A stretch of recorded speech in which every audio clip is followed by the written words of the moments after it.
Batisi TV, Lone Rashapi da ka Frank Motors, ka Jaka Dekali ka Bathamai jong ka Tata Motors, Halat ko ni Shillong, ringkat ba ka Net Foodish, Ordar Mapi, Ninwan Ramani, Hakir Dobiyeng Jongpi.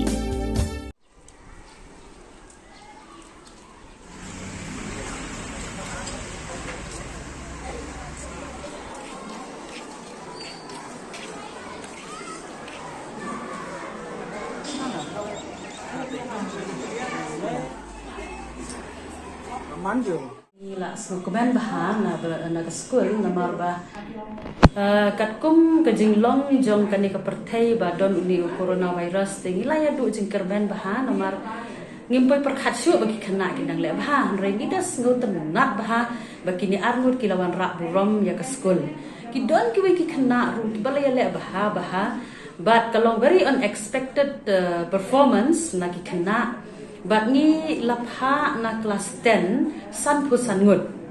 De kibayo first division san pusangut iwe iyo second division. De kiyo distinction pun bah jan barok kiyo distinction la de iwe la ne arteli ne like tali.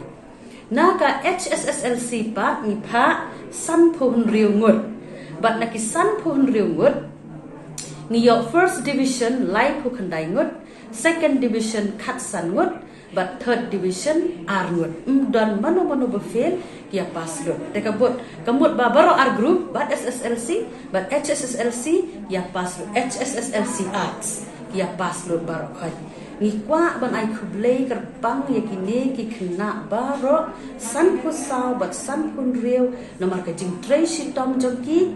Ni ay kublay kinong hikay kibalia train met bat mansim nakabanta ban yarap ki khna ki pon ki bangi hapan le online naka managing committee naka sponsoring badiru ni da ay ke jing kerkhu kerdo ya barok khat naka liang kinong hikay ni ay ke jing kerkhu kerdo iki ba hakano ka college ni ka school ka baki kinlek to kinang tengshan bat kinong penjak burom ya ka school ka bala ay burom sundan ya ka West Khasi Hills barok kawai ada me pensingan manix im udin kun jong i ladays im i kisah hangte hati saw but udin kena start baha but balong sinsia baha haki por ki one school hamni i balawan biang paliar pat isa hantai haditio but ini ru basha le baha hapo school jong i teni da ai kublai ka